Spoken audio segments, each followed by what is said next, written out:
Because Tucson Essentials is certified in plant-based healing, committed to offer you the best nutritional supplements on the planet. They're non-GMO and sustainably produced, and we take the guesswork out for you.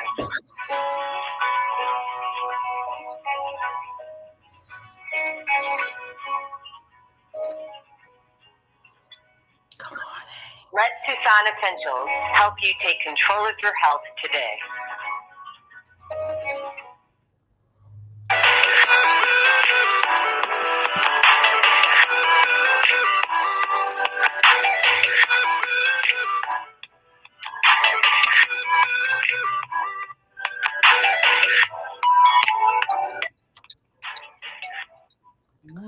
Welcome, welcome. Good morning. A delay is not denial. Good morning, Facebook. Good morning, Blog Talk.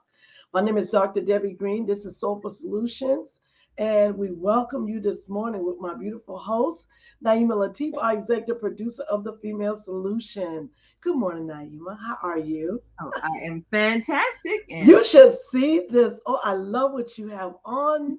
That is so beautiful. Oh wow, that's really nice. I like. Yes, it's very festive actually. It's festive. Yes. Is that a burnt orange or is that like? Yeah, I think it's kind of like a burnt orange. I think that's what you call it. Maybe like either that or what is that, copper maybe. Yeah. Okay. Yes, those are my favorite colors. That's why I was immediately attracted to that. Awesome, awesome. You know, well, we have a wonderful. Oh my goodness. You know, when I thought about this topic, Naima, I was thinking about people that I interact with daily, and the changes that people, that we all go through. We all go through this. It's not just them or us or whatever, but people in life in general go through these changes. And I wanted to offer a understanding of just life itself. You know what I'm saying? And a lot of people think, well, I'm doing well because I have a good career, I have a good family, I have all of these things, what we call the tangible things, tangible. Okay, we're gonna examine the non-tangible and the tangible sides of life today in this hour. Okay, so that being said, what defines us as a human being, far as in the natural state, a person can have a wonderful career, a beautiful family, success, whatever's considered success. Some people think success is having a business, having a great career that you can retire from, a great pension, or having, a success could be to some people having a beautiful family, having a husband or a wife that loves you, having friends, and okay, all right. So that's one side of life. And then we look at the non-tangible. And we know, and the reason why this is so surreal to me, because, I know people that have success of life. They have all the things that when a person's on the outside looking in, they see this, wow, moment. You got it all. Everything is fine. So, but that person themselves, they start thinking they're self-defeated, they're self-sabotage. I don't have this. I'm not happy. I'm lonely. I'm forsaken. I don't love myself. I'm lonely even in a crowd of people that tell me that they love me, but I still feel inside something is missing from my component of life. Yes. So, as I examine this so carefully and I compare this to people, because that's what I do in my career, I help people to find their footing back in life where they might have lost it due to some occurrence, due to some upbringing, or whatever the case may be, because there's many factors that affect the phases of life. Many factors. You see what I'm saying? But at the same token, once we get of age, we should have an idea of some sorts of where we are in life, of You know, where we are. Like, it's a where, it's a place, it's a mindset. the mindset. You see Well, what I'm it's saying? interesting that you're addressing this because I'm encountering so many friends that they reached a stage in life where they're starting to feel like, what was it all for? And they're going through Yes. depression. It's like, okay, I worked, I raised my children, I put aside money for retirement, and yet I feel so empty. It's like my life meant nothing. Oh gosh. And that's a sad position to be in when you get to It is. the final stages of your life. I mean, I look at life like the seasons. There's a spring where everything's new. You're actually, I look at it from even from a numerical point of view. Spring is like from birth to age 20, and then summer, that's the time of enjoying life. You planted seeds and all of that, and things are coming to fruition, and that's from 21 to 40. And then I look at the ages from 40 to 60. That's like your harvest time. All the seeds you planted, all the work you did, whether it was education, career, it should all be coming to fruition. You should be living your best life. And then from ages 60 to 80 and beyond, it's kind of like the winter time, where so if the fall is from 40 to 60, where you're harvesting, then your winter time, you've got your crops set aside, you can relax, you can enjoy life. So people who are in that enjoyment phases of life, they're not enjoying it. A lot of them, like you said, they're feeling like something's empty, or they're lonely or sad, or even if in a crowd of people they feel like something's missing. So that means something was missing all along during, Correct. and they really didn't have a real reason for why they did what they did, because at the end of their time it meant nothing. So why is that? What is the essential thing that people are missing that gives them a sense of purpose and a sense of fulfillment during that phase of life, and that's what they should be experiencing? Well, remember, okay, every human being, including you and I, has we have been raised in a codependent lifestyle. Mm. Okay. So, which means that self identity is not actually discovered, it has to be discovered. It's not one of those things, unless you have a parent that says, you really need to know who you are.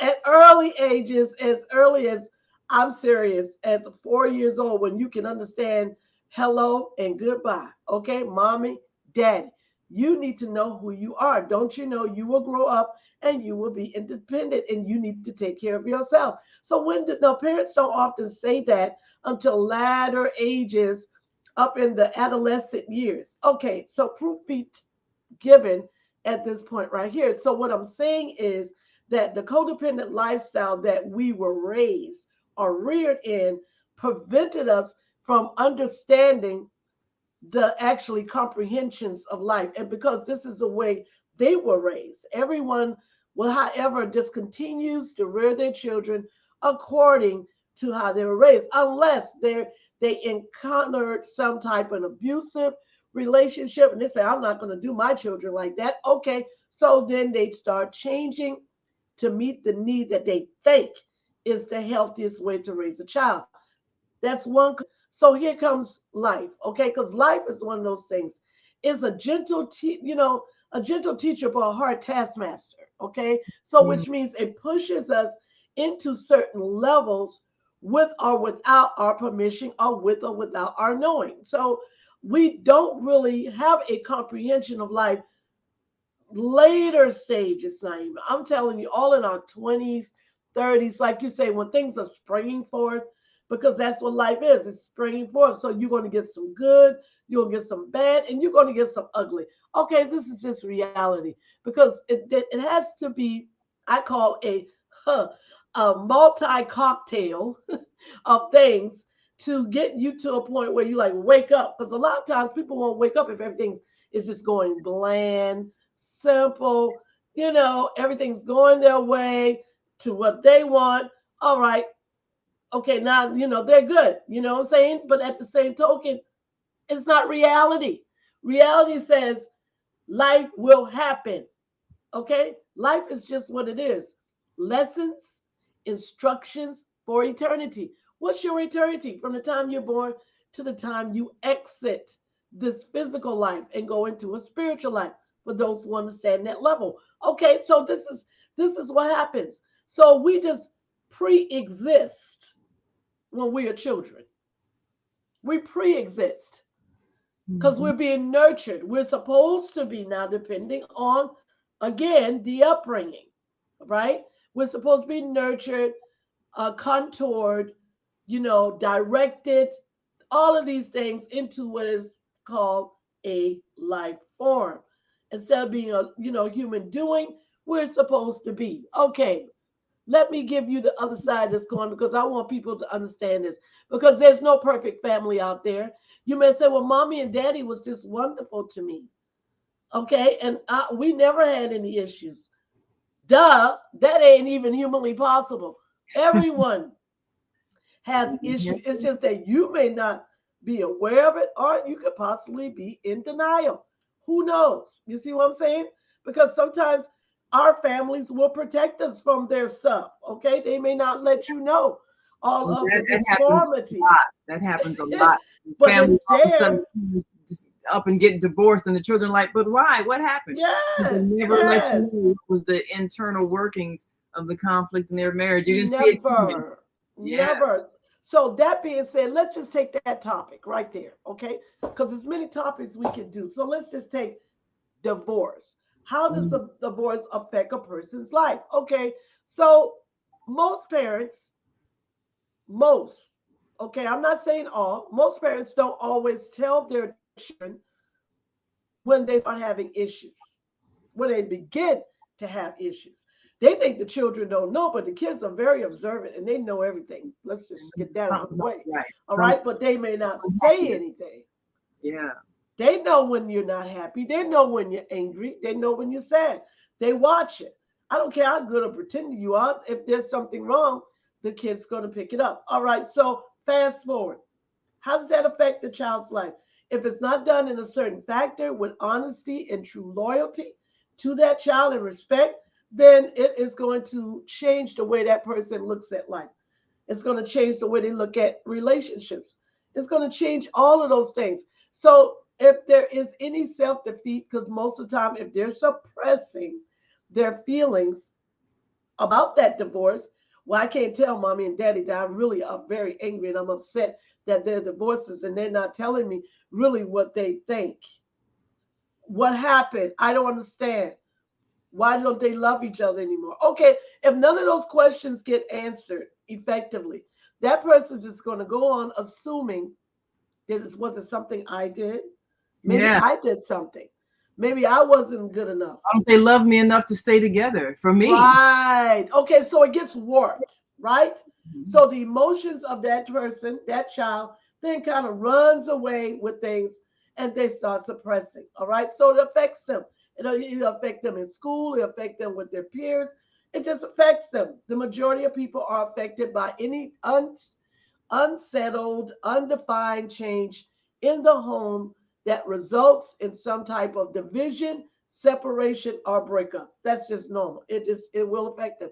Okay, so they've been pre-existing in that relationship with the family. So as they get older in their adolescent years, they start forming judgments, okay? Well, about mom or dad. Usually that one is going to lean, that child is going to lean towards one or the other. All right, so here we go. Very seldom or they may just be caught in between. I don't know who to love anymore. I don't understand neither one of you. So I just don't want to be done with none of you. Okay.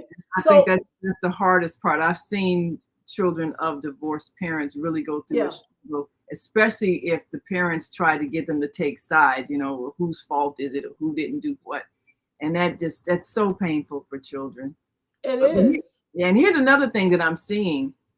Like you mentioned, people get to a certain point in life and then they start feeling dissatisfied. I'm seeing couples who have been married 20, 25, 30 years.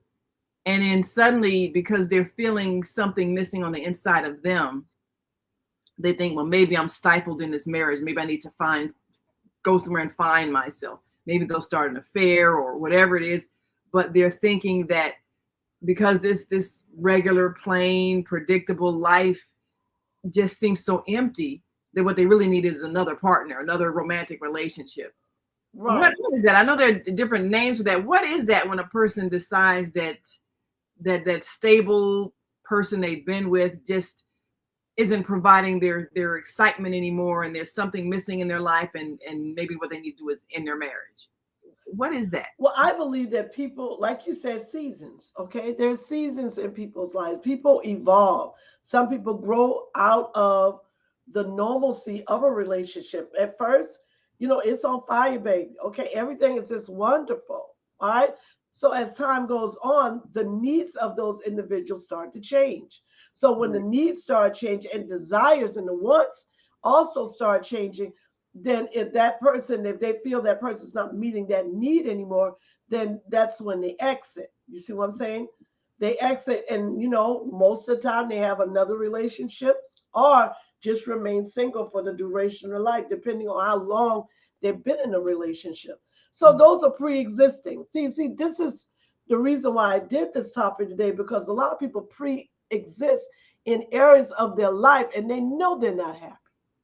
They know they're not content. And they allow themselves to just stay in those areas. And some know and some don't know. I have clients and patients that are like, you know what? I didn't even know I was like this. All this time I thought I was okay. And then when they realize it, they start deteriorating. You cannot pre-exist or exist in a life form, in a life pattern for a long period of time without causing some decline. It's just going to happen, because life requires a certain amount of energy. It requires a certain amount of time. It requires a certain changes so that you can keep progressing, through your life. So pre-existence is just what it is. People compromise with dysfunction. That's what they do. They compromise with defective lifestyles, defective people. And then, they are defective. And because most defective people attract defective people, most Wow. dysfunctional people attract dysfunctional people, because you can only attract what's inside of you. So how do we change that? Okay, we want to go in this pattern of life has to then progress at some point, because if it doesn't progress, again, it's going to deteriorate. It's going to deteriorate, and mentally, emotionally, physically, and also spiritually, because the being requires a certain amount of growth. It has to have growth. You have that fixed mindset. A fixed mindset is in a pre-existing holding zone, and they think something's going to change. Okay, here's the reality here. Doing the same things over and over again and expecting a difference, a change. That's called true insanity. So, but this is what it is. So now I've seen some couples where one half of them sees it as stability. Okay, she knows that I'm gonna go to work and come home every day. I'm gonna give her my paycheck on Friday. I'm steady. I'm dependable. And yet she says I'm boring. Next thing I know, she's seeing some other guy. How can she be so ungrateful? That's his point of view. Her point of view is he's unimaginative. He's boring. He comes home and looks at TV. We don't talk anymore. There's no excitement. I feel like I'm dying in this relationship. I need to live. I need to find something that energizes me. And he's just not it anymore. He doesn't care anymore. He's just bland. So you have two different people seeing the same situation differently. And one of them, because of an internal feeling of stifling and not growing and not feeling the thrill of life anymore. They feel like, well, it's the deadness of my partner who will not change or is content to just have this same boring routine, and I want more out of life. Now, I've seen that so many times, and both people look at it from their point of view and they see the other person as the problem.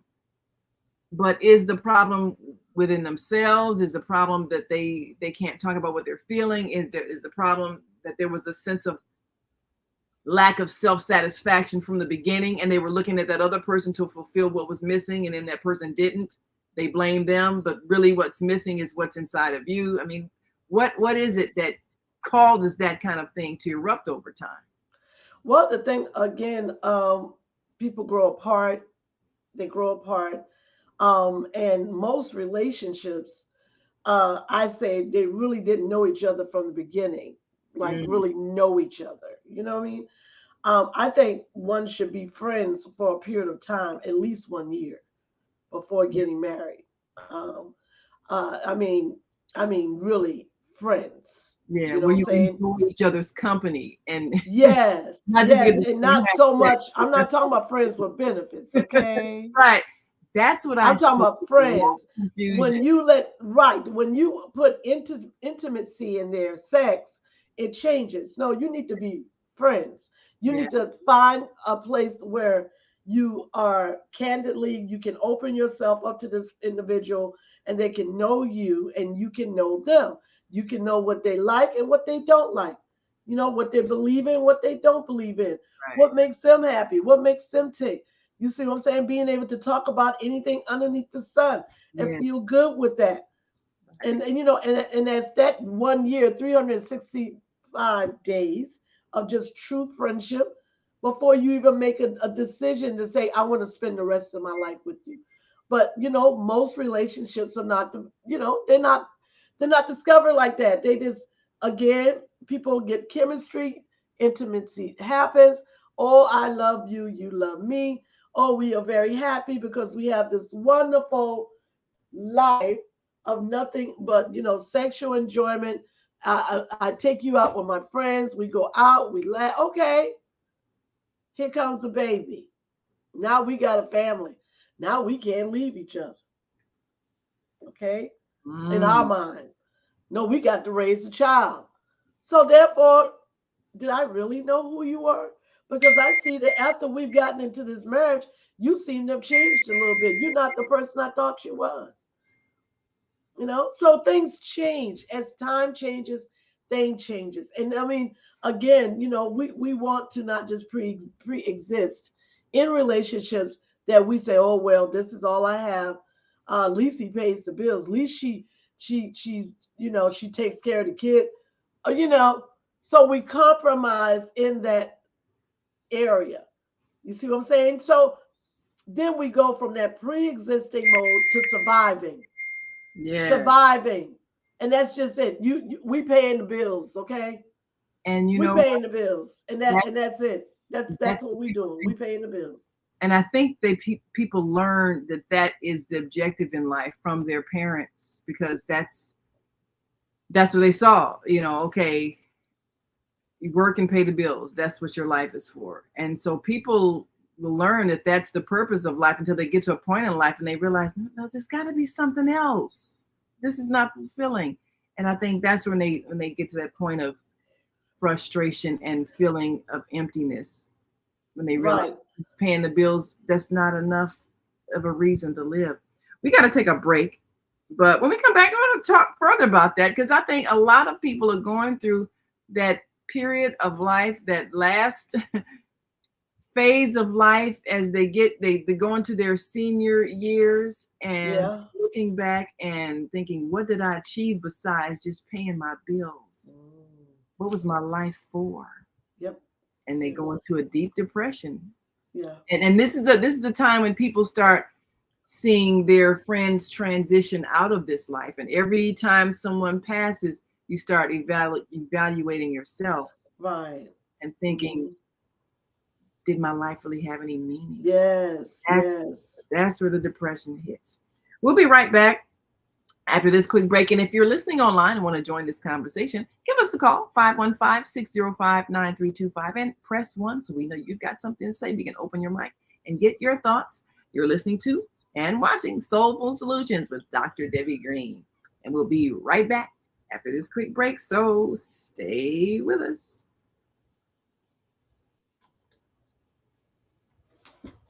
With a simple blood test and food plan, Tucson Essentials will help your business, your family, and you eliminate toxins and create a step-by-step plan to nourish your mind, body, and spirit. Click here to learn more. Oh man, God sent the monthly sun bill today. This sunlight is really expensive, especially during this season. I'll probably have to work overtime to pay it. Well, you better pay it on time. We don't want the sun to go out and we're sitting up here all day in the dark. Wouldn't it be terrible if God charged us for sunlight? Well, thank God, light and heat from the sun is free. So why are we paying such high bills for the energy we use in our homes? Because we don't know how to use solar energy, the free energy from the sun. You can convert your regular home to a solar energy home and save tremendously on your electric bill. Take a look at your electric bill. Wouldn't you like to reduce or possibly even eliminate that cost altogether? Let one of our solar consultants show you how. Call today, 312-849-3456, and schedule a free consultation. That's 312-849-3456.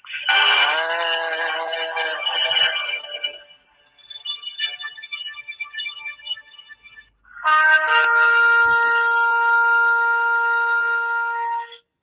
Beata, your holistic life coach.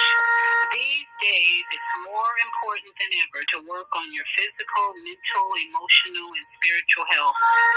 Are you consciously breathing deeply in stressful moments? Do you have a plan or daily routine to maintain balance in your awesome body? Are you struggling to be disciplined in your eating habits? When you partner with me, I'll help you develop a personalized health plan that works for your particular lifestyle. You can find out more about me at yourholisticlifecoach.com, where you can also review my 3-step protocol to guide you to abundant health. That's yourholisticlifecoach.com, and I'm Beata.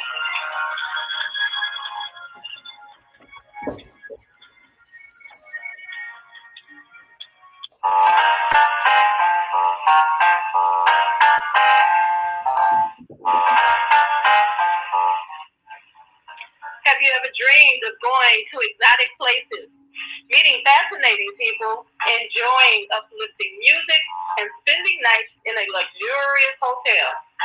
Do you look forward to a relaxing vacation where you can walk along the beach or sit in a quiet park and enjoy the sunset or sunrise? Whether you're flying around the world or driving across the country, we will share travel tips that will help you stay safe while you enjoy the journey. Join me every third Saturday of the month, 12 noon to 2 p.m. Central Standard Time, and move around with Deborah here on the Female Solutions Show. Call in and comment 515-605-9325 and press 1 to speak.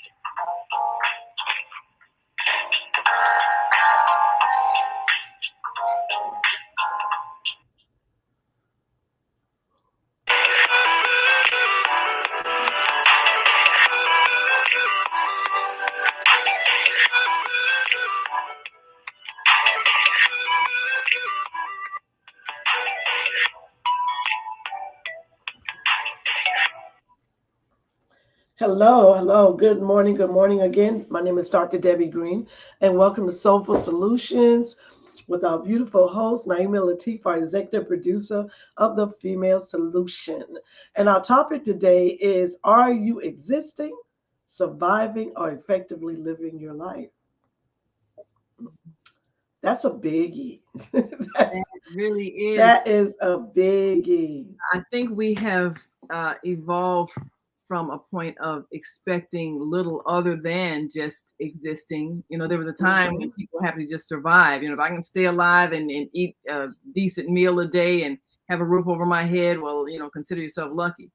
Well, now the standard of happiness or fulfillment has been raised, where people are expecting to fulfill some sort of dream or desire or goal. And if they don't do that, they feel like they have maybe failed in life. And a lot of people have not strived to achieve that goal or that vision for what they would have liked to become, because they felt like they had to focus on just surviving. So and we've all had this, you know, maybe you have a dream of a career you want to have, but your parents say, well, you just better get you a good job so you can pay your bills and have some benefits. So, you know, you do the expected thing. You know, you finish your education, you get employed, you work someplace, you put aside money, you basically pay your bills, and you live your life. And you do what you were told to do, which is, you know, be secure. But that dream you may have had, that creative thing you may have wanted to do, didn't get done because someone said, well, you won't be able to survive. You won't be able to pay your bills. That's right. Yes. And so then you sacrifice the dream and the vision and the idea for the stability. And maybe you even marry that person that was stable and, you know, they were practical, and, you know, you did those things that ensured you survived, but it didn't bring you a sense of joy and fulfillment and becoming all that you could be. It was safe and it was secure, and, you know, everybody was fed and clothed and bills were paid. But something was missing because you didn't take the risk to do the thing. Right. You feel alive, but you survived. So, you know, it's kind of a trade-off between staying safe and doing what doesn't risk your regular eating meals and regular having a roof over your head and stable relationship, as opposed to following that dream that might seem far-fetched, but would have made you feel a sense of having lived your life at the end of your life. Exactly. You know, we have this thing called the bucket list, okay? Some people take it seriously and some people don't. You know, it's like, well, I just want to, again, you know, just live life ordinary. I don't want to cause any waves in life, but most of all, you know, I really don't understand that okay, I am supposed to leave a legacy of some sort, you know, for my loved ones, you know, for my children and their children. So, you know, these situations sometimes take on different, you know, different curveballs, as I call it, you know what I'm saying? Because we have what they call regrets, you know, or I wish I could have, would have, you know, and we get caught up in those regrets that literally sometimes, you know, puts us at a disadvantage, Naima, and we start questioning ourselves, you know, was I a good mother? You know, was I a good wife or a good husband? You know, did I do well by even by my grandchildren? You know, we question ourselves as we get older. You see what I'm saying? And, you know, as like you said, towards the not so much the ending of life, but when life is at its you know, what they call roll tape. All right. We roll tape, you know, we roll tape. We want to know, okay, did I do what I was supposed to do? Did everything work out all right? Or did I miss something? No. Yeah, did I miss something along the way? You see what I'm saying? So, you know, as we cross over 50, all right, when we cross over 50, that's when we really start to analyze as much as possible if we don't live with an emotional mind. Now, we live with an emotional mind, we're just going to be impulsive with that thing. Oh, woe is me. I'm a victim. I should have done this. This went wrong. Kids don't talk to me no more. You know, the dog left me. Oh my goodness. You know, we carry ourselves to so much unnecessary suffering. A lot of condemnation. Yes, absolutely. So now we're just surviving in life, and we got to keep questioning. This is how you know the difference. Pre-existing is compromising. It comes with the territory of being up, you know, reared You grew up in whatever functional, non-functional family. Now that means you compromise because you had no choice, right? So as you get older, you know what I'm saying? You got to learn how to swim. You got to learn how to swim or you will drown. That's just the bottom line. Life Right. requires movement. You can't just, there's no way you're going to be able to survive if you don't have movement. All right. So as you're moving, because time is saying you're moving, whether you want to move or not, time is bringing on changes. All right. So this is what happens. You know what I'm saying? We get in our 20s. We try to decide where we're going. If we have a mindset to even focus on life, because a lot of people don't even focus on life. All right, they just too busy focused Where on they're going. friends, people's things, Yeah. until something happens where it jars you more than once.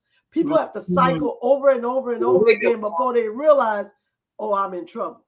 They Yeah. have to start deteriorating mentally until they realize I am in trouble, going through addictions, whatever the case may be. All right, so fast forward. When they're in that, they have to make a decision whether they want to stay there in that mindset or whether they're going to change.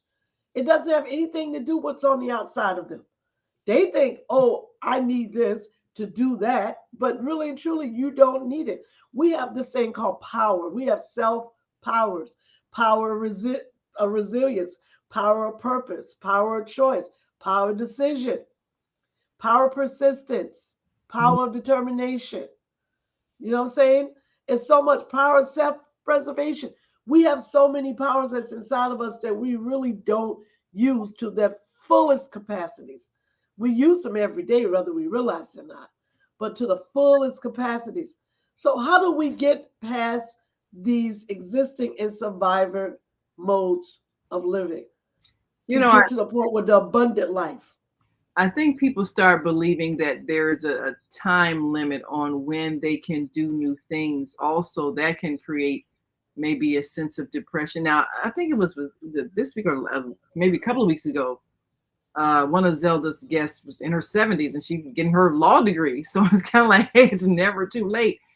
But sometimes people feel like the time has passed for them to do something different or make a different career choice or find love in their life. And, if you start feeling like, well, it's too late for me, people are living longer. So say you are 70. Well, people are living to be 100. So you got another 30 years to go. You got another third of your life that's still out there. And if you're thinking it's over, well, people, you never know. Everybody's got their time to leave here. No one knows when it is, but many people are living so much longer. So if you call it quits at 70 and you live another 30 years, well, what are you going to do with that 30 years? That's a whole life in itself. That's another whole lifetime. So I think when people look back and realize maybe they played it safe for so long and now they really would like to live as opposed to just surviving. Right. Don't think, well, I don't have enough time. You don't know how much time you have. People are living to be over 100 years old. I mean, I'm seeing a lot of people do some really momentous things in their 80s. I mean, we got men that's trying to be president and they going to be in their 80s and they still thinking about being head of a nation. Yes. It's all about what you believe you can do. Yeah, it's what you believe you can do. If you believe you still have the mental and physical capacity, live life to the fullest. But I think that's what makes people get to a point of maybe depression at a certain period. They feel like I'm at the final phases of my life. It's not enough time for me to do anything new or different or start something else. And it is. I mean, hey, now's the time to write a book. You live life, you got wisdom to share. You can write a book, you can write a screenplay, you could travel, you can, all kinds of things. But I think it's fear that makes people not willing to go beyond the basic existing and programming, where if people tell you, oh, that's a stupid idea, oh, you're too old for that, or well, you're going to risk all your savings for that idea, or you're going to risk your whole life for this. Yeah, I mean, and so people will make you feel like you can't change what may be a very unfulfilling state of existence because you're going to lose what you think is stability. But then the reality is nothing is promised. So you can do all the right things. And I've seen this happen as well. Someone does all the right things. They finish education, they get the job, they get the benefits, they do everything. And then some unforeseen tragedy happens out of nowhere. Maybe a car accident, they're paralyzed for life, or house burns down, lose everything. I mean, all kinds of things can happen in life. So you can't depend on things being stable. You have to just live your life to the fullest with whatever card you're dealt, and take some chances sometimes. I think the depression comes when people don't take the chances that they wanted to take. And then maybe when they get to a certain point of frustration and unfulfillment, and if they got a spouse, they say, well, it's because my spouse is boring. Well, no, it's because inside yourself, you're unfulfilled. Because if you're fulfilling yourself, you're sharing your sense of fulfillment with the person you're with. But if you are unfulfilled in yourself, then whoever you're with, you're going to be frustrated because you want them to give you an excitement you can't give yourself. And that's, I think, why relationships break apart. People didn't fulfill their own desires, and they wanted, you know, maybe in the beginning it was that way. You know, you got this marriage, this partner, this romance, you know, doing all these things, and then you're focusing on, okay, we're gonna, you know, survive, pay our bills, you know, keep a roof over our head, get children educated and all that. And you do all these practical things, but you didn't do the thing that would have excited you and kept you feeling like you were living life for a purpose. And so now you look back on your life and all you did was just survive. And that's not enough to make you feel like you were alive. Absolutely. Absolutely. And the love of self is extremely important, because when you love yourself, your creativity is intact. Because you know you have to create something else. Because when you start feeling a certain way, you know, you immediately rescue yourself. You don't let yourself just sit in despair or grief or any of those, you know, feelings that usually would tear a person down. Sit in anger for long periods of time. You're like, nah, this ain't for me. And you move on. You see what I'm saying? Because then again, life has movement. When you stop moving, you start really dying. When you start moving. So you have to keep moving in the direction of fulfillment, of abundancy, of what they call the highest self. So let's talk about that for a second. What is considered the effective living and living to the highest self? The highest self does not have tendencies of codependency. The highest self does not have a self-defeated, a self-sabotage, or self-destructive manner. The highest self takes care of itself with what they call a compassionate love for just being, not doing. And it's not a human doing. A human doing is fulfilling social identities and roles. You see what I'm saying? That's a human doing. You're a mother to your child, or father to your son. You know, you are someone on the job, whatever title you hold. You're a sister, you know, to your brother, blah, you know what I mean? Those are social identities. But that does not define who you are. Those are just the roles you play. You see what I'm saying? So we go back to that self-identity. Self-identity says, am I living the life to the highest self? Because if I'm self-defeating, again, if I'm self-sabotaging, if I'm self-destructing in any of those capacities, then I am preventing myself from living the highest self that I can live. You see what I'm saying? And I may get comfortable with living in the lowest capacity of my life, the lowest frequency. So that means I will not thrive. I'm not thriving. I'm not thriving. I'm just existing in this thing called life. My pathway, my journey does not come with variety of creativity to benefit me. You see what I'm saying? Not just to benefit my family or friends, to benefit me. What food, let's say we, just like food we eat food, right? Some food is not good for this body and some foods are. So it's the same way of the lifestyles, the thinking patterns. What paradigm of mental mentality are you on? Do you think life is this worstest place there is? Are you an optimist or are you a pessimist?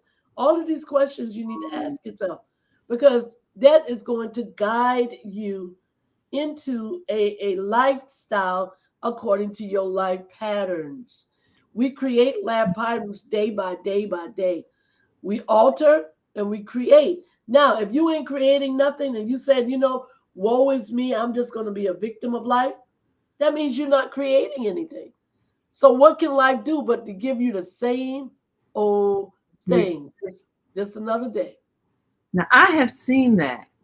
Do you think that people have a fear of failure, the reason why they prefer to just keep complaining about what isn't, as opposed to taking the chance to do something that will change their condition?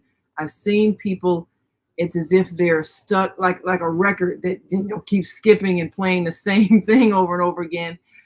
For you all who are, after I'm referring to it like a turntable for anybody who's, born after, people stopped using those. Well, I guess they still kind of use them a little bit in the, parties and so forth, but not so much. But what happens if, the needle sticks on the record and it'll just keep repeating the same line over and over again. And I've heard people, it's like they get stuck at that place in life. They become bitter. For example, I've got a friend that is still angry about a divorce that was painful. And they will get to a point where suddenly they'll start raging about it again. And it's been over 30 years, over 40 years. And they're in their senior years now. And they're still angry about these terrible American women. They're so heartless, and I'm thinking, but why are you stuck there? That was 40 years ago, and because of that bitterness, this kind of set up a certain pattern of discontent in life from holding on to something that's long been over. Yeah. And as soon as I suggest, well, why don't you do this? Why don't you do this? Why don't you try that? Well, you have skills in this area. And they just, well, these women, it's hard to do things because, you try to have a relationship and then these women, they mess you up and then that set me back so many years after the divorce. But that was over with. Let it go. So I think people get stuck. And maybe either a mistake they made or a bad decision that went bad or an experience that was painful, and they get stuck there. And because of that, they won't move forward. They won't try something else. They're afraid of failing or afraid of emotional pain.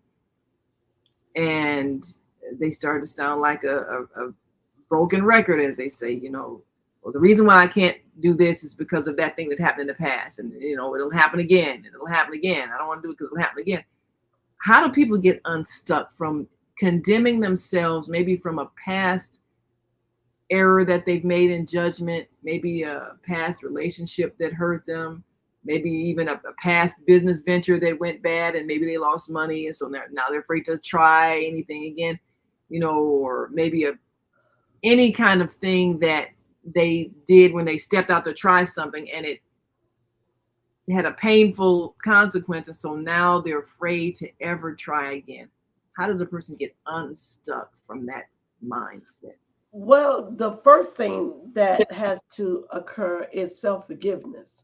So, if you don't forgive yourself, then you'll hold yourself in purgatory.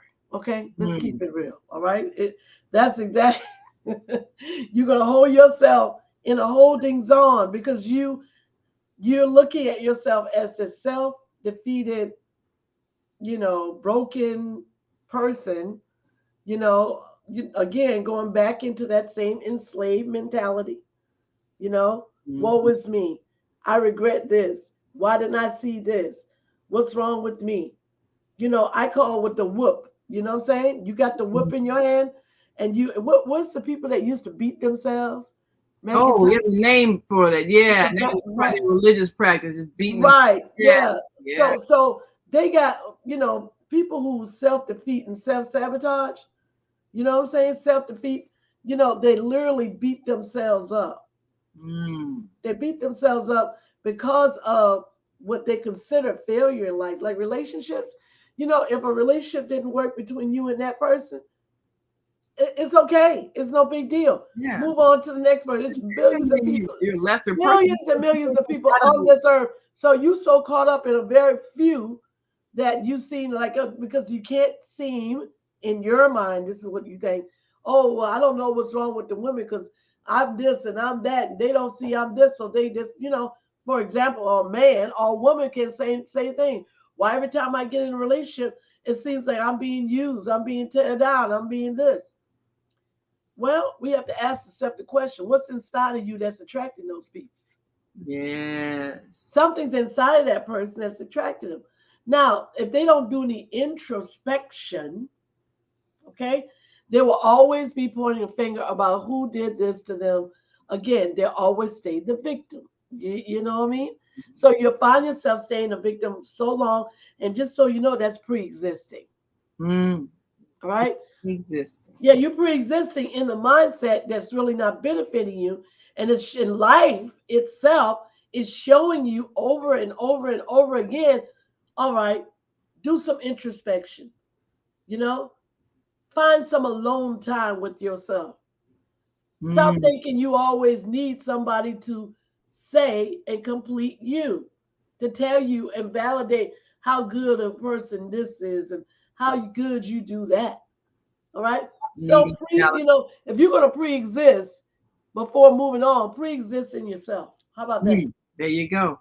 We got to take on a break, and we got a caller on the line. So 706-202.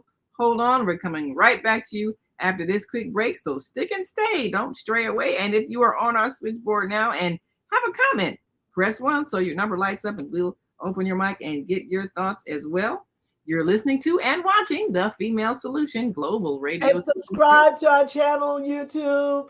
Subscribe to Soulful Solutions with Dr. Debbie Green so you can get regular notices every time Dr. Debbie Green goes live on Facebook and YouTube. And you'll get that notice right to your email and smartphone. So subscribe today. And we'll be right back after this quick break. So stay with us. Crime in Chicago continues to increase. Communities and politicians must come together to make a change. No one person can solve these problems by themselves, but I believe together we can make progress. Let's provide job training, economic growth, and invest into our 77 communities. Let's rebuild and restore Chicago. Vote for me for mayor of Chicago. I'm Dr. Willie Wilson, and I approve this message. Paid for by Willie Wilson for mayor. Our kids are the future and should not be left behind. One person should not decide what is the best for our 77 communities. Politicians must work together for our kids' best interests. They deserve a safe education with resources that meet every student need. Let's rebuild and restore Chicago. Vote for me for mayor of Chicago. I'm Dr. Willie Wilson, and I approve this message. Paid for by Willie Wilson for mayor. Taxes are higher than ever. Every day, thousands of our residents leave Chicago to shop in Indiana. Jobs are being lost, and businesses are relocated. Let's find a way to lower our taxes to encourage residents to continue living and shopping in our city. Let's rebuild. Let's restore Chicago. Vote for me for mayor of the city of Chicago, and I will work hard to find solutions that matter. I'm Dr. Willie Wilson, and I approve this message. Paid for by Willie Wilson for mayor. Hi, this is John Alexander. And I'm Naima Latif. Meet people like you who are making a positive difference in the world. Watch us every day on the Media Connection at www.youtube.com/TheMediaConnectionTV. YouTube it. We'll see you soon. There are people who choose to make a positive difference in the world. Our job is to bring you their stories to motivate you to do the same. Join us each week, host John Alexander and Naima Latif, as we bring you the educators, entertainers, elected officials, religious leaders, and community activists whose works are transforming this world. Find out how you can make a difference too. Be inspired. Watch The Media Connection. Mondays at 5 p.m. and Tuesdays at 12 noon on Cable TV, Channel 19 in Chicago. And other cities, check your local cable listings.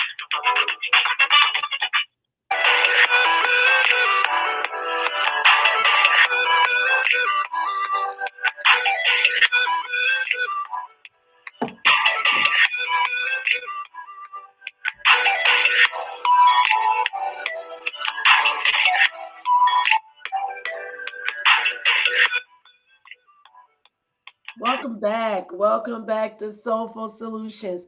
My name is Dr. Debbie Green with my wonderful co-host, Naima Latif, our executive producer of The Female Solution. And again, for those who are just joining us, we are talking about the phases of life. Are you just existing? Or are you surviving?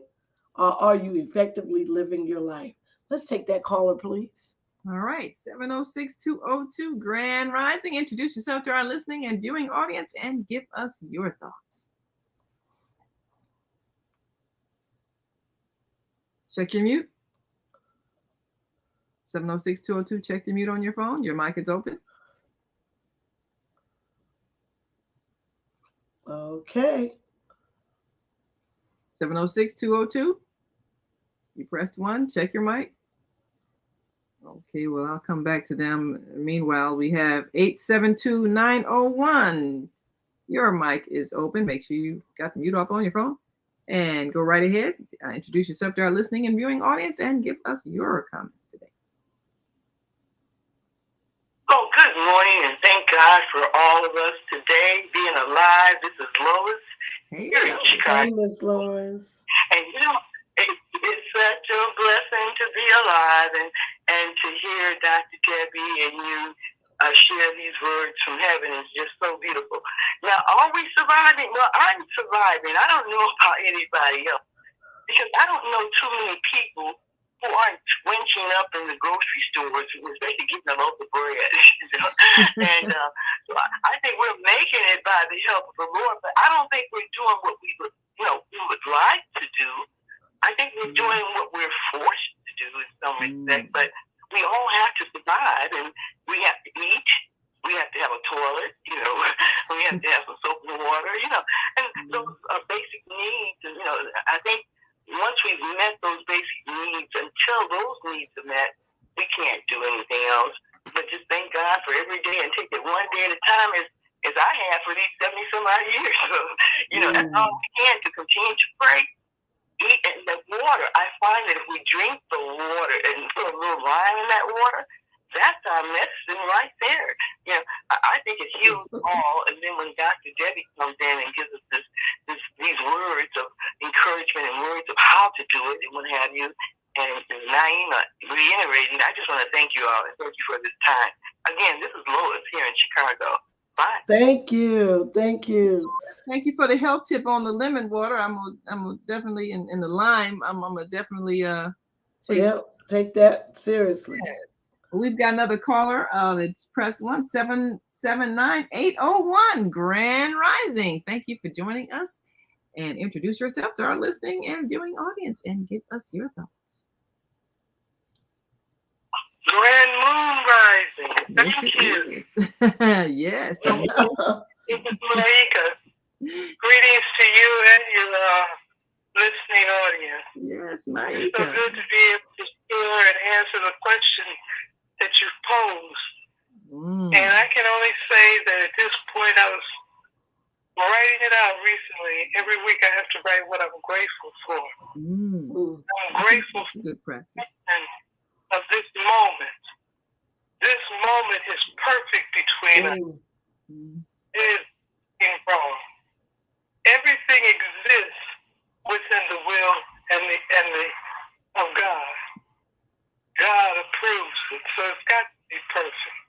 That's right. As it wouldn't exist. The only thing that exists is what God creates, and that's us. We're the reality of God's creation. And I discovered that in my living of life. Toils and, I got in the struggle. And my perfection, I was just thinking about my ancestry. My mother, Louise Grant Edmond, was a Gullah woman who was 40 years old when I was born. I was the first of her. I had a brother who was 2 years older. Wow. And my father came from Arkansas. And they were a landed gentry. And the land came from my great-great-grandfather who was gambling. And one great estate. And so they always said to the Edmonds, those are nice people. Well, at least he spent his winnings wisely. Yes. Yes, and this Gullah heritage is so perfect in our reality, because it's on the ear. My finger is perfect for me. It's the right perfect. The right perfect. So the Gullahs didn't experience the trauma of slavery imprinted in their DNA, except in the capture and the release in the state in the early days. So the Gullah people didn't get into all of the castration and the hangings. We carried a pure African trait that was unblemished except for those things I just mentioned. And so, as I studied my ancestry, I reflected on my mother, how she spoke the Geechee language. And have you heard it? Yes, I've heard the Geechee language. It's very interesting. Yes. It really is. So one of our esteemed fellow members is First Lady Michelle Obama. Oh. Her father, also Gullah representation. Wow. Is in Supreme Court Justice. Wow. That's amazing. That is so amazing. the Gullah lineage when I look at Barack Obama achieving his state of President Barack Obama is achieving his state of being, I think in terms of Michelle. And he even witnessed it and said that Michelle was doing this. And she was. She kept him on principle. Yeah. And they've been attempting to slam them ever since. She's the man. Do you know how to look at an Adam's apple? You show everything else. Do you know an Adam's apple when you see it? Her top is fully open. Anybody can see that. I'm not an anatomy expert, but one thing I will say about that couple, when you achieve things as a unit, there has to be a harmony in terms of your drive. You can have one person in a couple that's ambitious, but unless, like you always say, Mike, somebody will second your motion, unless they will say yes. If he can say yes, we can, all he wants, but if she don't say yes, we can, we can't. So, when people decide they're going to go for a greater goal that maybe breaks barriers in so many other people's minds, the person that's going to be in partnership with you, they got to be there all the way. I read all of their books, both his books and her book. And, there was always that period of doubt where, you think, can I really do this? But that partner in life that you choose, once you decide you're going to go, complete you. They need to be there with you, because it's like, you know, like in a 3-legged race where you tie one leg together and you're both running with the other leg. You know, they gotta be running at the same pace you're running. They gotta believe as you believe. They gotta have this drive that you have. They gotta, you know, be there rooting you on. Otherwise, if they're going, I don't want to do this no more. You can't do that. You need to just quit that stuff and get you a job. You're not gonna do it. I've met a lot of people, both male and female, had great ambitions, but that life partner they chose didn't have the vision, so they didn't do what they would have wanted to do. And now they're at this phase of life that we're talking about now, where you look back and you feel empty and unfulfilled because you didn't do what you maybe dreamed to do but didn't dare to do because your spouse, your partner, the loved one that you trusted, they didn't see the vision. Is that a regret? Those things that you're talking about? I think it's a regret. I think people regret that they didn't dare to take a chance. Are you speaking out of first person? Do you regret? Oh no, I had a partner. The partner that I had, I mean, we said, okay, we're gonna have a publishing company, we're gonna do TV. I mean, we believed, and you know, there's some sacrifices involved, and not everybody around you can see the end goal. But now the first person that I was involved with, they didn't see it. They saw me as, you know, being someone who didn't know my place as a wife and mother, and I need to, you know, stop trying to be this career woman. And I mean, they really put me down in terms of my ambitions. And if I had stuck with that person, I would have been feeling very unfulfilled and pre-existing. That's what you've been.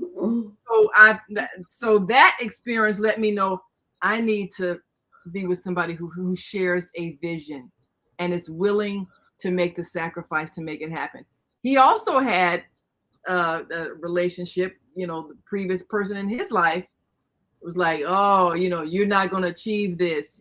And so that, you know, it affected him. So when we got together, we realized we know there's sacrifices involved in this, but we're going for it. And we did. And so with all of the challenges that come with, you know, building a business, building communications business, writing books, doing TV production, with all of the challenges that we face with that, there's a fulfillment that comes when you realize you were willing to face the challenges and overcome them, even with, you know, other people not always seeing the end goal that you see.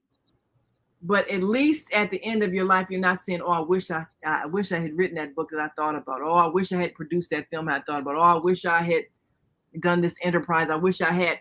You don't have to say that. You can say, yeah, I did it. Okay, so now I can just improve on what I did, but I'm not saying I wish I had done it, you know, because that's what makes you feel regret.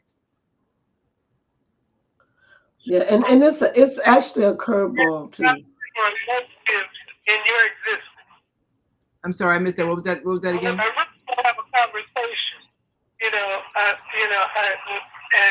right now, Naima, I would like to continue with you because I was speaking of a positive and you brought in a negative. Oh, well, there's always a positive.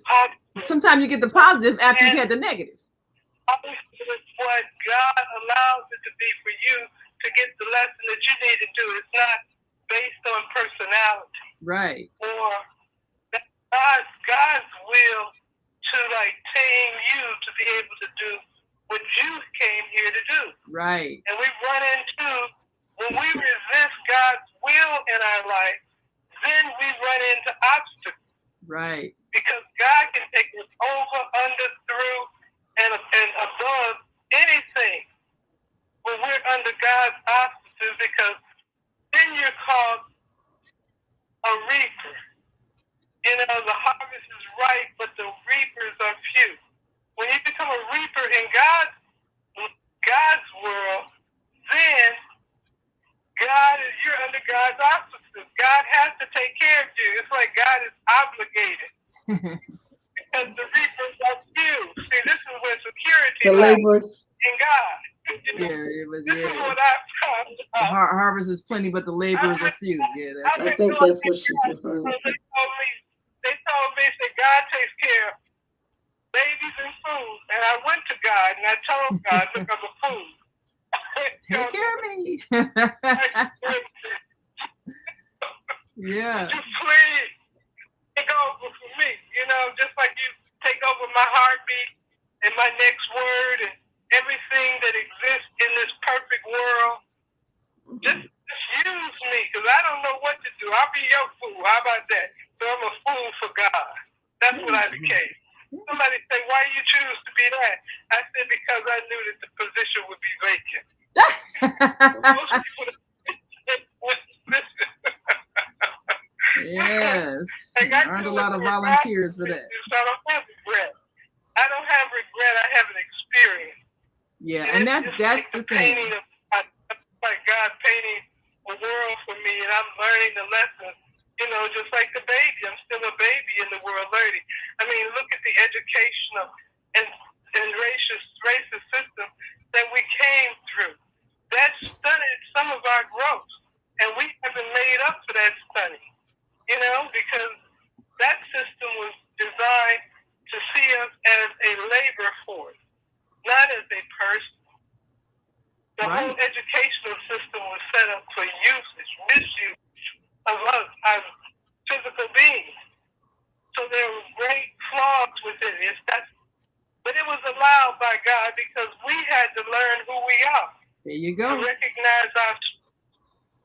to learn to recognize our strength by building on our history.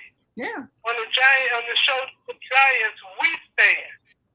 You know, so Absolutely. It's like, and I'm working on a project right now where the month of February in the 365 days of African American history calendar is presenting the month of February as a poster that can be posted anywhere, so that the giants of history is part of the 12-month collection. And so you can order a poster of the days of February and all the great things and great achievements and great people who were born during that time. On those days. And you can even customize it whereby you can dedicate it to somebody you know who's born on that day and give them who they are. You know? And so February is the first offer in the collection. That's February. And it's February every year. It never changes. If you're born when you're born in April, the same, it's 15th, isn't it? Yes. Yeah, April 15th every year. So the calendar is not a yearly calendar, it's a calendar of days. Well, I think that's going to be very effective. Absolutely. And we're looking forward to that. And I agree that you go through things as a learning experience. The thing is, do you learn from the experience? And I think when people don't learn from the experience, that's when they feel unfulfilled, when they went through something, but they didn't get the thing out of it that should have propelled them to the next phase in their life. They can get stuck on that same phase because they didn't learn the lesson. So I don't see any negatives about anything that I went through or my husband went through or children went through. I think everybody learned and grew, and that's the purpose in life, is to grow from whatever you experience so that you become your best self. And that's our reason for being here. And that's what the show is about. It is about to understand the highest form of the abundant life. There's no perfect way. Say it again, Doc. I say that's what this show is about. It is about to understand, have a good understanding of the highest self and the abundancy of life, because it's enough people on this earth that are living at the lowest levels of their being. They need to allow themselves to be free, because breath is free. And you ain't got to pay for it. You ain't got to borrow it. It's free. So what are you doing while you're breathing? While Yeah. you're breathing on earth, what are you doing? That's the question. Are Yeah. you tearing the being down, or are you building the being up? You can either do one or the other. You can stand at the crossroad if you choose. You see what I'm saying? But you just got to know that it's time sensitive, which means you can only stand there but so long. Because guess what? You stand at the crossroads. Crossroads is being indecisive, not sure. You see what I'm saying? About what you're going to do, how you're going to do it, not knowing even to search a purpose, not just to live one or be one, but search for one. You see what I'm saying? So you'll stand at that crossroad. You'll stand at that crossroad for a certain amount of time. Before time says, okay, guess what? Time is up. And when time is up, Mhm. then these changes that's going to occur around you are going to start making you very uncomfortable, because now you are attracting the same things that's inside you: indecision, fear, self-doubt, self-defeat, self-sabotage.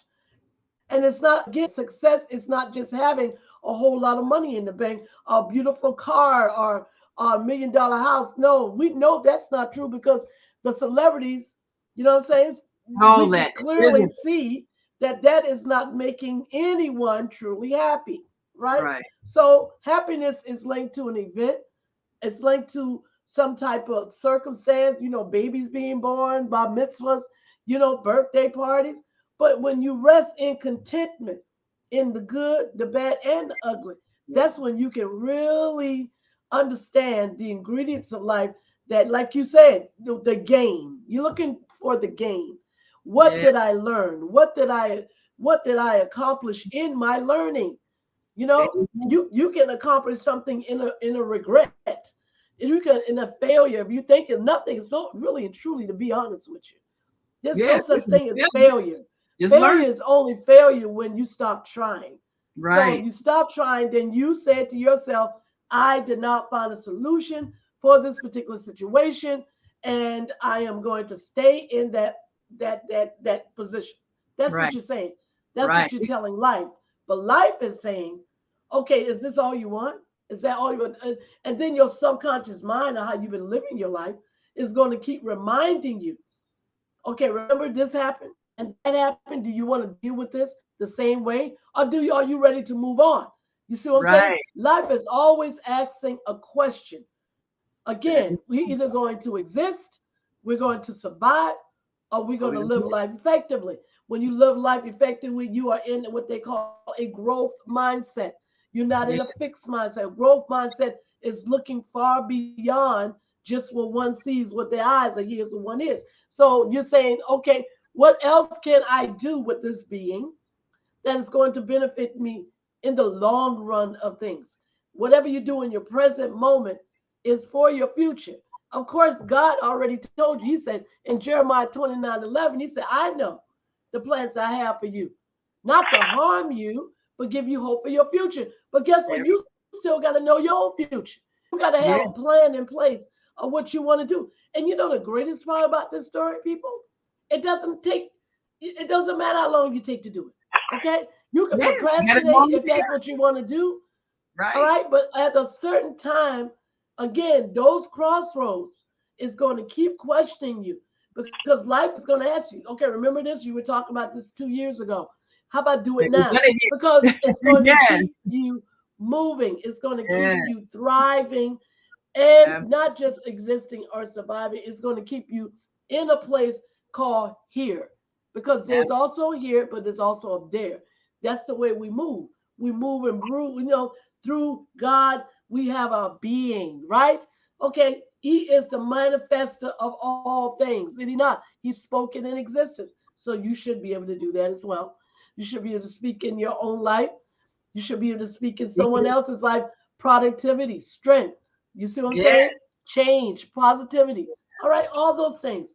So if a person loses their purpose or never found their purpose, it's because they didn't create it yet. Think about this.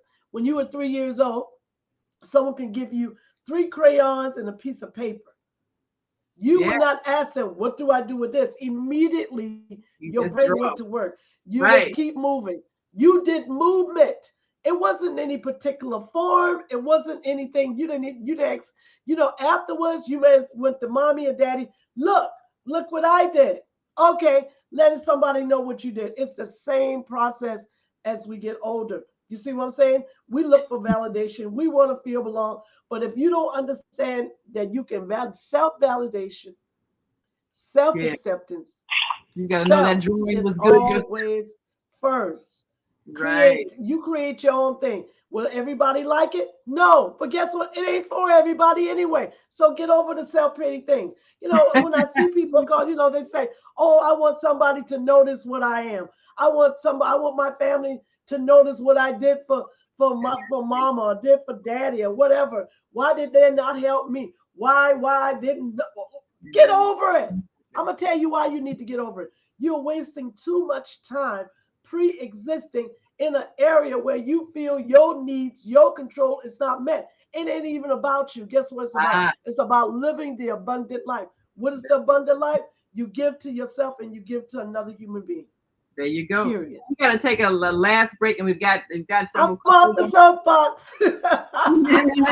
So Eric Cole 312-366, you're next, and I think 706-202, you had a hand up. If they have a comment, press 1 again. And 312-6 with you. Please, I love you. That wants to speak. And make sure. And thank you so much, Maika. And before we take the break, Maika, where's the website where we can go for the calendar? Newbeing.com. Newbeing. All one word, newbeing.com. All right. Newbeing. Newbeing. Thank you. Newbeing. A Newbeing. You notice how you said a Nubian.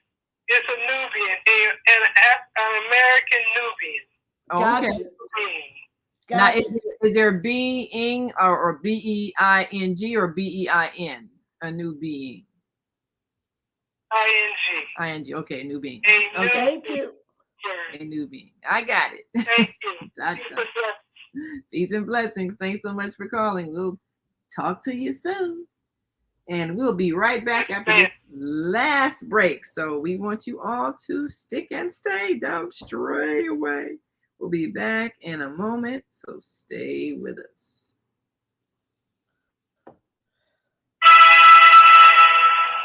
Hey, it's time to take charge of your health. I'm Beata, your holistic life coach, and every Friday morning at 8 a.m. Eastern Daylight Time, I'm here on the Female Solution to empower you to make choices that will assist your evolution to abundant health. I'm also blogging every Sunday evening at 8 p.m. Eastern Daylight Time at Soul Purpose Healing, where I bring you a spiritual chiropractic adjustment to bring you back into alignment with our Creator's love, compassion, and wisdom. Join me every Friday morning at 8 a.m. and Sunday evening at 8 p.m. for a time of unity, enlightenment, and love vibration. Shalom. Shalom. I love when she says that.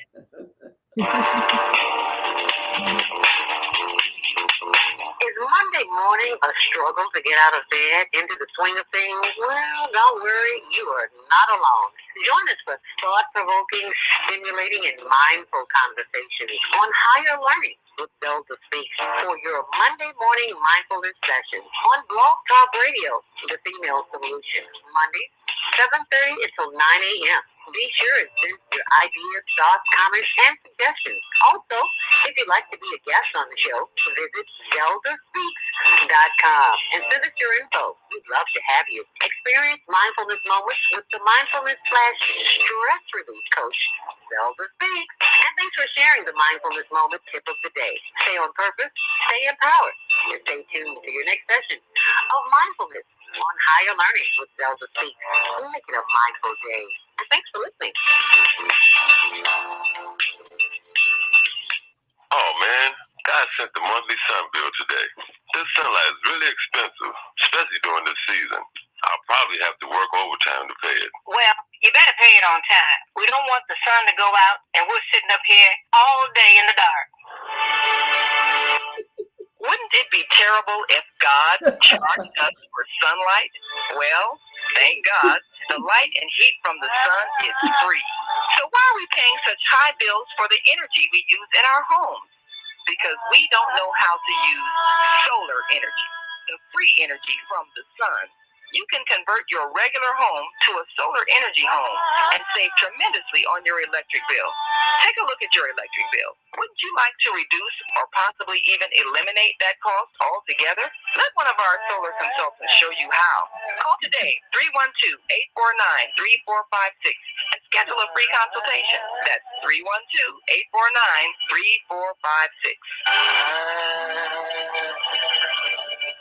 312-849-3456. Oh boy.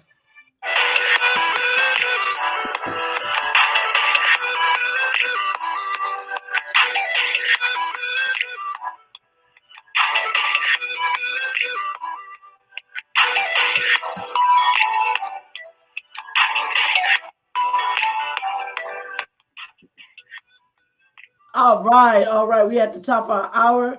Thank you for joining us on YouTube as well as Facebook. This is Dr. Debbie Green with Soulful Solutions and our wonderful co-host Naima Latif. All right, our executive producer of the Female Solution. And again, the question is today: are you existing? Are you surviving? Are y'all living out there? It's a total different thing. When you just exist, guess what? You just allow anything to happen. You ain't making no major moves in your life. You just, if you're miserable, you're staying miserable. You're compromising, with all of the things that's not productive, that's not giving you joy, that's taking all the usefulness out of your life. You think that this is all it is, but that's not true. That's not true. You know what I'm saying? And then if you do decide to try to get out of that, then you're like, Lord, let me try to survive. I got to pay the bills. I've been in a relationship. This man was paying the bills all my life. Now, where am I? I don't even know how to balance a checkbook. You know what I'm saying? I got to get a job. I got to do this. I've been raising the kids, blah, blah, blah. Okay, now you're surviving. And you're like, wait, okay, so again, we can't stay in them holding zones for long. Got to move Those on. existing and surviving, we can't. You say, well, that's the best I can do right now. Okay, now understand that. But guess what? You got to get out of this victim mentality and think this is all there is. There isn't all there is. Life is right there. It's up to you what you want. If you want to start a new career, if you want to do a new business, or whatever the case is, don't be afraid. Don't let fear make you think that you don't have what it takes. Because one thing is for sure, when you make a decision and a choice to do something for yourself, you're going to realize there may be a little turbulence at first, because fear doesn't want you to make that decision. It wants to keep you in the holding zones. You see what I'm saying? But you can make it just like an airplane. Airplane feels turbulence before it exhales. You go ahead. Stay right there. I like that analogy. Stay right there. An airplane feels Stay turbulent. right there. It exhales. It has to. Buckle yourself down, girlfriend. Buckle yourself down, queen. King, buckle yourself down. Get ready for your turbulence of life. Because guess what? It's all right. You're strong enough. You are strong enough. You are strong enough. You know, look back on where you've been at. How many times you done been through this? Okay, so when you're right there, you're going to go ahead and get through your turbulence, because turbulence is only for a certain period of time. Everything is time sensitive. Okay, so we're going to keep on moving. All right, now we're going to start developing. What is it that you want? There you go. There's no such thing. Oh, I wish I could have, would have. No, time is now. Okay, sit down, write a plan down, figure out what you really, really, really want. Stay in gratitude. Right. You know, I tell a person, to remind yourself of how grateful you are, go get a mineral stone. All right, a mineral is a smooth stone, and let one pick you. You don't pick it. Close your eyes. Go to a metaphysical store. Hold your hand over all these beautiful stones and feel the energy. That one is going to give you a feeling greater than the other. When you open your eyes, okay, you pick it up. Because if you pick it up, because we pick things up because of beauty. I don't want you to do that. I want you to feel the energy, right? So what you're going to do, you're going to rub this stone every day. I'm grateful. I'm grateful. I am grateful. I'm grateful for my spoons, my forks, my washcloths, my toothpaste, my pillow, my mattress. And you just keep being grateful. And what's going to happen? You will manifest those dreams and those desires that you want. But the Gratitude. thing about this is we Yeah. don't, we don't, we don't, we forget about manifestation. Yes. We Yes. totally Got a forget color. about Got a couple manifestation. colors. Manifestation is required for life. You manifest whether you realize or not. Think on something too hard and see what happens. It's going to come right to you, whether it's bad, good, or ugly. It's just going to come, right? So we want to manifest our dreams, manifest our desires. Keep doing it. Doesn't matter how old you are, doesn't matter how much money you have, doesn't matter what family you came from. Understand, you are not allowed, okay? It's not an option for you just to pre-exist in a holding zone in your life that's not productive for you. And I have to take this time to say this because I know my time is running out. I want you to get this. People Yeah. are depressed, oppressed, because they have not lived their lives like Yeah. they should have. They've That's been it. codependent. You can take care of everybody else, mama, sister, brother, cat, dog. You take care of everything else outside of yourself. And what you doing? You still in the holding zone. You in the Yeah. holding zone. You still pre-existing. You still trying to survive underneath the waters of life. You like this, help. And then you go down again, help. Woo! Then Some you people go going down again. the third Okay, time. exactly. All right. So guess what? Dr. Deb says that's no longer an option for you. It's no longer an option for you to just Get pre-exist above. or just survive.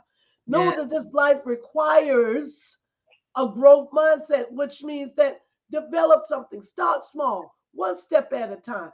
Build your foundation. Build Yeah. your just lay one brick every day. If that's all you do, lay one brick every single day. If you always wanted to be an artist, start drawing. If you love music and you want to sing, start singing. I don't care what it is.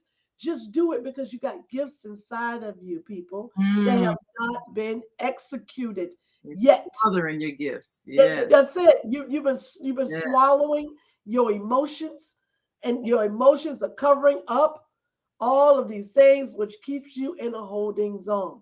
You are not allowed to stay in your holding zones. Don't get comfortable with the pain. The pain is going to Mhm. only make you in a pre-existent mindset, and you're going to think that you can't move because you're constantly conditioning pain. Don't you know how many of us are doing that in this world today? We is feeding pain, not realizing pain is it's like a hungry lion. It never ever gets full. It's going to keep asking you more and more and more and more and more. And guess what? Guess what? When you reach your last residue, your last area, your last reservoir, and you've given over 100% of yourself, now that pain turns into what they call toxicity, and it starts Oh, to tear you down. and Now that's the where strength, people are. that's the strength that you needed to keep moving in life is then slowing down. That's what happens with people when they become suicidal. Listen to me carefully. When they Yeah. become suicidal, because they have been conditioning their pain, they've been keeping their pain in a holding zone. Instead of getting rid of it, moving away from it, they've been keeping it. And so they keep that pain day by day, moment by moment. Every single Mhm. moment, it becomes to the point where now that pain is bigger than them. You see, and they can't satisfy it no more. So here comes another wave, a storm of life of disappointment. They don't even know how to deal with it. Take it. What they do, they self-destruct. They pick a gun up and Mm. they hurt themselves or hurt everything around them. This is why people cannot pre-exist in a holding zone. Got to live. You cannot pre-exist in the holding zone. And you hold on one second, you can't even survive. You can't even survive right there. I'm gonna tell you why. Because when the winds of life come and it blows you and you're just in a survival mode, you're gonna go right back into that pre-existing mode. You got to get to the higher self. The higher self is like an eagle. I just want to compare this real quick. It's like an eagle. An eagle soars above all everything and it looks down so it can see it from a different perspective. Then Mm. you can see your solutions. You can see your strengths. You can see and be aware even of your weaknesses, but they won't get the best of you. You will then know what to do with what you have. That's all I have to say. Go ahead, my dear. Makes a lot of sense. Be like an eagle. Hey, that's you got to know how to soar, baby. Because there's enough chickens on the yard. Pecking, plucking. Chickens ain't gonna fly. We ain't got time to be no chicken. We got to be eagles. There you go. Area code 312-366. Your mic is open. Give us your name, where you're calling from, and your comments for Dr. Debbie Green. Go right ahead. Y'all know I'm theatrical now. Come on, go ahead. I'm sorry. All praises to the Most High Creator, Yahweh, and Yeshua. I wanted to just say thank you, just listening in before the new year coming in. Just wanted to say just thank you, Dr. Debbie Green, for being an inspiration to me, and thank you for being a true leader when it comes to women. And I'm definitely on your team or whatever the women are trying to do. If you join the women are right. Yes. Amen. I want to say this to all the women across the world, because we have a lot of issues, concerns and complaints with women. Women not loving women, women not supporting women, and women being insecure and inferior of other women, and we know that's the work of the devil. And of Satan himself. So what I wanted to say and shout out to all the women across the world, even in the city of Chicago, I wanted to say this: until we go back to God himself, we will not know how to love, because God is love. And without God, we cannot love. But when you go back to God, God will do something for you that you've never experienced before in your life. He will teach you how to love. And then that's when you can go back and love your people. You cannot love your husband, your children. You cannot love anything if you don't love God first. And so I'm asking that all women will go back to God and give up and sacrifice everything that you've been loving that's not connected to God, and begin to love God, so God can teach you how to love. And then you can come back and you can love your community, neighborhoods, and blocks, and other women, including your husband and children. God bless you. All of this and everything is about love, which is God. God is love. That's the lesson to learn. Thank you. Thank you, Apostle Dharma. Thank you much. Love you. Talk to you soon. Thank you so much. Absolutely. 706-202. Did you still have a comment? 706-202.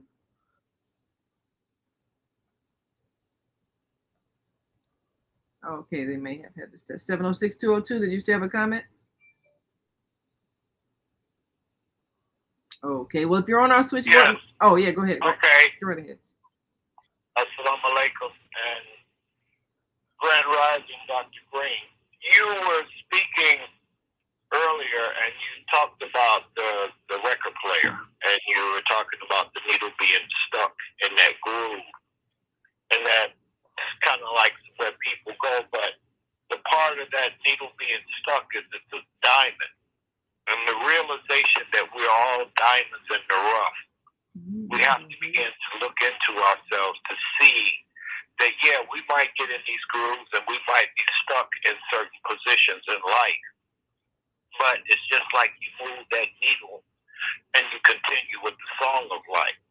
And so it's how we overstand ourselves and the pressure that makes that diamond, because it's one of the hardest stones that we have on the planet. And the thing about it is it's formed from pressure. That's right. And these are the parts of overstanding and how we deal with the challenges and the pressures of life that we're going to have, but to know that there's a power greater than ourselves that has put us here to survive through these pressures of life. So that's all I wanted to share with that. And I thank Dr. Green and you, Naima, and Maika for giving us insight, because it's through the woman that we're going to live again. I agree. Absolutely. You know, there's Absolutely. something that Sister Darva alluded to was the lack of love between women, and that's something that we have really strive to foster in these, daily programs, because we have been, like Dr. Debbie's talking about, we've been conditioned to think that we're supposed to give to everybody but ourselves. We've been conditioned to think that our worth only comes if we are in service to others and neglect ourselves. And a lot of us have been conditioned to stay in relationships where we're not valued, or our goals are not supported. And that's one of the reasons why I spoke earlier, as I spoke, answered the question, Maika, the importance of having people in your life that encourage you to strive for that highest height and be that eagle that Dr. Debbie is talking about. Women have too often been suppressed, and this is why we express such resentment at other women. Sometimes we resent them because they dared to do what we didn't dare to do. And we resent them because they freed themselves from the need of other people's validation, and they went on to soar to higher heights. And sometimes we have envy because we didn't, we were afraid to, or we didn't have people to encourage us. And so this is often where a lot of our conflict comes in, is a lack of self-love, a lack of contentment within ourselves, and a resentment that we didn't strive to be our best selves, and a resentment for maybe what we see in another woman that we wish we had in ourselves. But we need to know we all have it. And when you feel good about yourself, you can praise another woman. You can say, "Oh, you're beautiful today. Oh, you're so creative. That's a wonderful job you did." You can say these things because you love yourself. When you don't love, you can't express love to another person. You can't express admiration. You can't give praise because inside you're condemning yourself and thinking, how come I couldn't do that? How come I didn't do that? How come I don't have that? So the resentment keeps you from being able to extend that praise and that congratulations and that encouragement to someone else. And this is why women have to work on self-love. We've been conditioned to think we're not supposed to love ourselves, and it's being godly to suppress your life and to dim your light. We've been conditioned to think that, and there's a whole lot of religions that reinforce that idea that women are supposed to submerge themselves and keep themselves in a lowly position and not strive, and they are ridiculed when they try to. We gotta evolve out of that thinking so that we can blossom, we can grow, we can shine, and we can feel good about shining, and we can encourage other women to shine, and we can encourage them, those that are shining, so that we don't feel like we have to attack someone because we feel bad about ourselves. And when we're able to do that, that's a sign that we have evolved, we have grown, and we have transformed the world that we came into and made it the world that it's supposed to be and it needs to be. And right. Absolutely. Genders. Brother Carmen, you had another thought? I just had one other thought, and speaking of the divine feminine. It's very powerful for a woman to know that I have conceived another life, and I'm going to allow this life to grow in my body so it can come onto this earth. Yes. That is one of the greatest things of love that the woman has, that the man, he helps in that, but she is the co-creator. And so to be able to conceive and know in her mind and her heart that there's a life growing inside of me that is going to occupy space on this earth.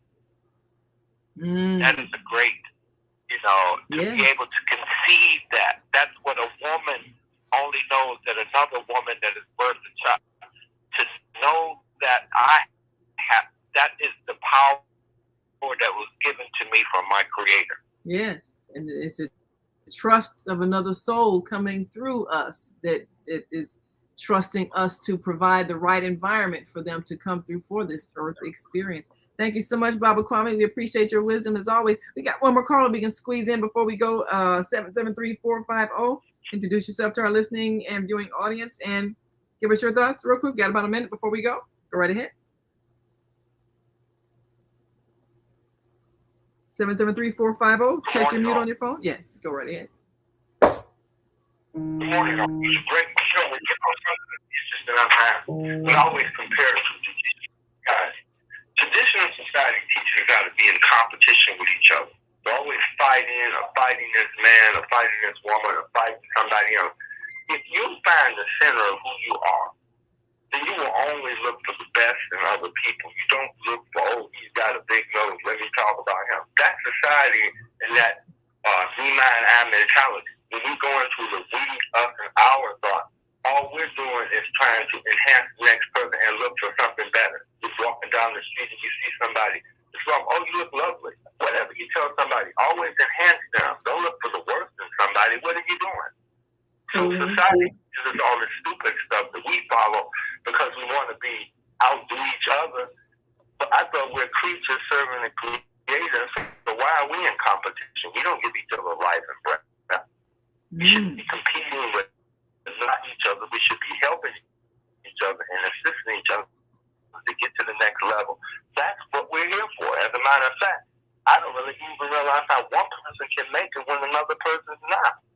We have to just change the whole paradigm and realize that we're setting this planet to help each other be better and not in competition with each other. That's foolishness. Absolutely. Well, I certainly agree. Families and all this other stuff. Because people are competing with each other. Who are you competing with other than yourself? Right. Cut it out. Look for the best in yourself. Do you find that you only know to help everybody else? Because after all, if I'm successful, why can't I go and help somebody that's not? Absolutely. Why can't I help develop Absolutely. And that will not diminish you at all. I agree, brother. With those are words of wisdom. We thank you so much for sharing them today. So we've got time for you to give us that last word of wisdom to wrap up. Dr. Debbie Green, go right ahead. Before we go. Absolutely. You know, the word of the day is called balance. Okay. Balance emotionally, balance mentally, balance in everywhere you can. I mean, with every platform, with every thought process, with every feeling, balance. Because if you are imbalanced, again, you're going to go to that holding zone. The holding zone is where you got stuck. It's the crossroads of life. You see what I'm saying? With balance, you can see yourself and fulfill your needs, and you can also assist and help someone else's with their needs and their desires as well. But if you don't have balance, you can't see it. You see what I'm saying? Because you are blinded to what they call the forefront of life. You know, life has to have a certain perception, a certain view, a certain attitude. All of those things create who we really are. You see what I'm saying? So we gravitate to the things that we desire. And we will love to. A lot of people think, well, I can't have this because I don't have that. Who said you couldn't have it? What rule did you make up? You the shot caller. You see what I'm saying? You also the rule maker and the rule breaker. So you make those decisions upon your life. And remember, when you know that you're living the highest self, I'm gonna tell you 3 components that you'll know when you're there. Things won't bother you like they used to. Okay, you will know what to do with those things, even from the worst of the worst. You will know how to gently soothe yourself whenever those things start to happen. You see what I'm saying? You will stop living life from a fulfillment need and not a desperate hurry up and do need. You see what I'm saying? So that's the second one. And the last, but it's so much important, your higher power, God Himself, will make those things fall in place. Every crooked road He'll make straight. Every turmoil He will give you a solution. That's how you know you're living the abundant life. And guess what? Things will happen, but you will not live in unnecessary pain. So remember that. Remember that and take those words and let them be food to your soul. Thank you so much for joining us on today's wonderful. Okay, Soulful Solution with my wonderful guest, Naima Latif, our executive producer of The Female Solution. If you see us on YouTube, please subscribe to our channel so that we will be able to educate and help more people just like you. Thank you, Facebook. Love to you. See you tomorrow on Health and Well-Being with Viana. We've come to the end of our show today, but you can hear every show in the archive at www.blogtalkradio.com/the-female-solution. You can also hear today's show on the Female Solution Facebook page. Go to www.facebook.com/the-female-solution. Leave your comments about today's show. You can always reach me on my website at www.naimalatif.com. That's www.naimalatif.com. All righty.